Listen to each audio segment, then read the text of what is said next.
The reason why you care so much about what other random people think about you, it's because you lack confidence. And honestly, beyond that, not only is it confidence, it's also because deep down, you feel like you gotta constantly perform, you have to put on an act just to earn your right to exist. And that's not cool. It's not cool. You gotta treat every single interaction like it's an audition to be somebody's friend. It doesn't work. And it breaks your brain from the inside out. And I honestly want to help you guys out. So I'm not gonna try to run you guys some fake deep philosophy, but more so I want to talk about how to actually break the loop and how to handle the physical anxiety actually when it hits you, and also show you guys why being hated by a small vocal minority of people, it actually makes them the weird person, not you. Now right now I want you guys to take a second, just take one moment to breathe and think about how much energy you burn every single day, how much gasoline you burn out of your tank, just calculating. You spend your whole day calculating, you try to think about what other people are thinking of you. You're not picturing yourself,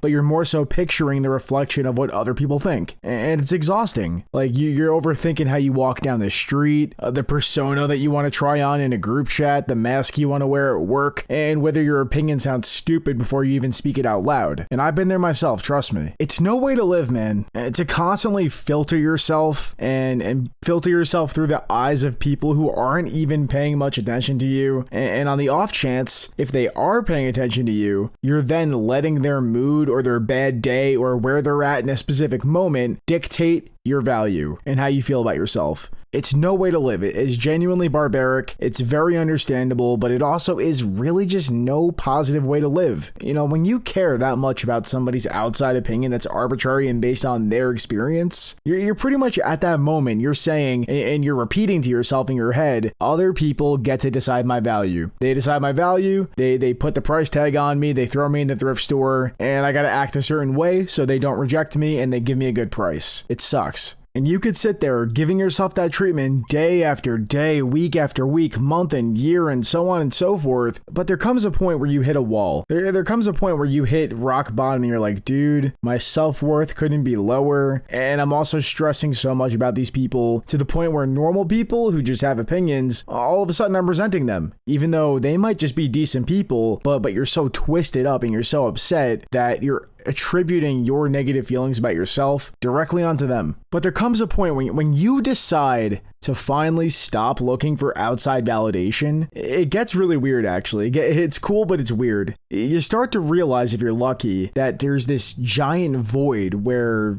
I guess your seeking approval used to be. Honestly, human beings naturally want to feel seen, they want to feel valued, they want to feel highly rated, but if you're not getting it from a crowd that's appraising for you or clapping for you, you might think to yourself like, oh, like where can I get that validation from if not from other people? There's a reason why you look for approval on others. It's because that's the currency you got. That's what we all play with. But if you're just seeking this approval from other people, at a certain point, what are you protecting when you put up walls or you put up filters, you put on masks? What are you safeguarding? You know, in my opinion, you're just protecting a version of yourself that you really aren't. So you're not connected to it. You don't feel, if let's say you're trying to appease your parents and they want you to be a certain way. They want you to go to med school, but you really want to be an artist. You want to be a musician, or maybe you want to work in finance or whatever. You know, if you try to put on a fake persona that you're interested in med school, you're not connected with that version of yourself and you're protecting something that isn't you. And at that point, you trade away your actual personality, your actual traits, your actual opinions, just so you could be invisible and safe and accepted. But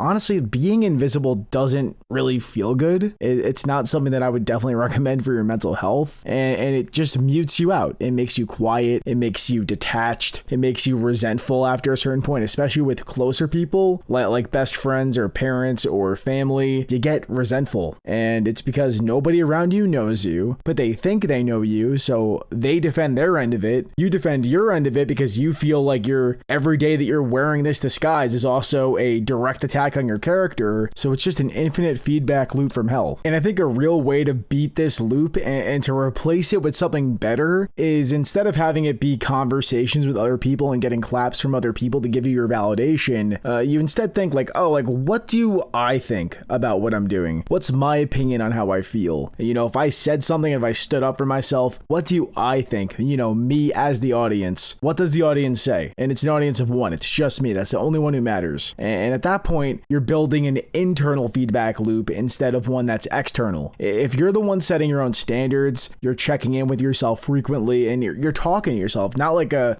crazy person in public who looks insane or gets kicked out of their local Target, but genuinely, like, take a second when you're on a walk or journal to yourself, or if you're driving to work, like, really have these deep conversations with yourself. Like, what do I want? What are the choices that I make? What do I respect in this world? What are the choices that I really feel like I respect about myself? And realizing, you know, the more that you give yourself a committee of one, which is yourself, you don't really need random people to validate you, and you become your own source of truth. And of course, I'm not talking about getting delusional about it, but you got to take care of number one. And it's easy to say that. It's definitely easier said than done. But once you get to that point, then you could finally get to where you're actually practicing it. And then that's kind of where most people ultimately fail, which is going into and leaning into what your body is doing and what the involuntary reaction is when you're actually standing up for yourself and being your genuine self. And it sucks because in that moment, when you're struggling, when you're anxious or you're shaky or your voice is breaking up or your heart rate is spiking,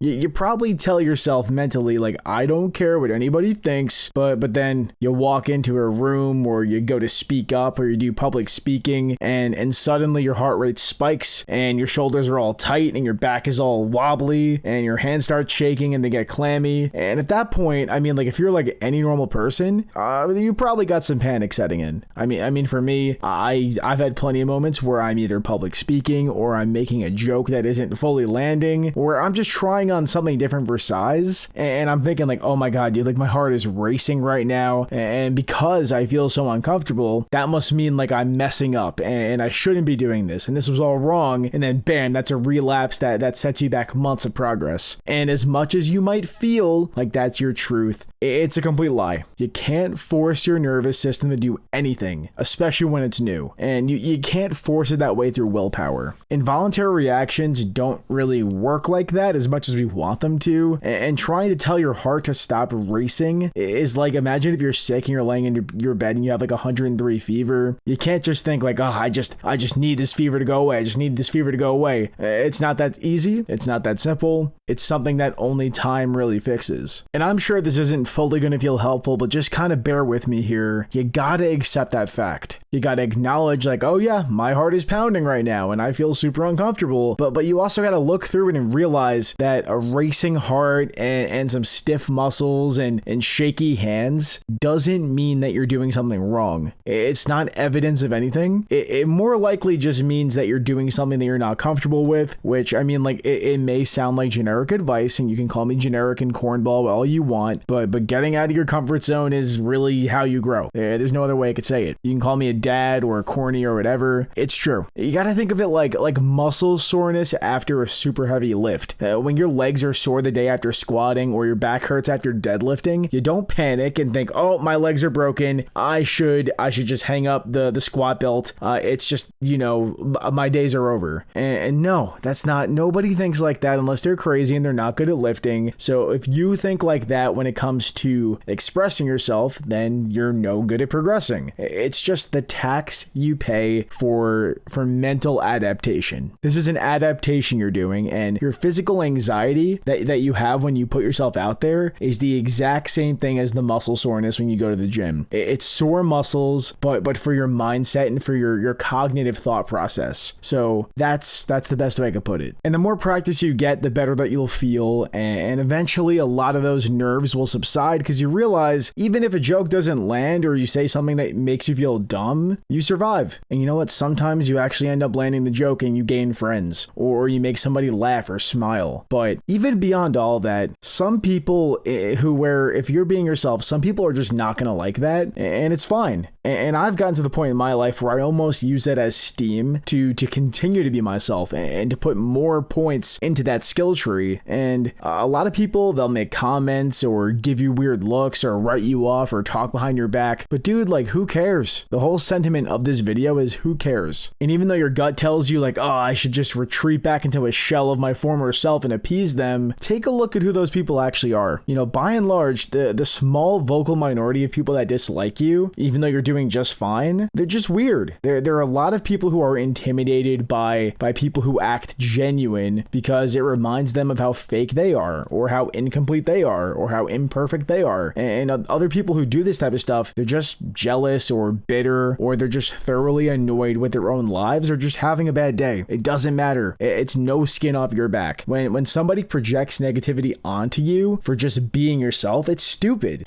You know, you're just being real, and truly it has zero to do with you and everything to do with whatever mess is going on in their head. So just smile at the shitty ones, ignore the noise, and save your energy for the people who actually get it and align with you. Because at the end of the day, you got a really simple choice to make. Not everybody's gonna like you. You can't please everyone, and that's kind of the fun of it. No matter how quiet, nice, or safe you try to play it, you could either be the guy who makes peace with everybody, or you could be the guy who actually is genuine and can make more of a smash. You know, you could spend the rest of your life hiding and worrying about other people's opinions, or you can do something about it and accept it. Your choices are accept it or cry. It's up to you. Personally, in my endeavors of getting better, I've chose to accept it. I've built up my standards. I've trusted my own voice, and no matter what, even if my back's against the wall, I back myself up even when it gets weird or uncomfortable or shaky. And the right people will respect you for it. And the rest of them don't even really matter anyway.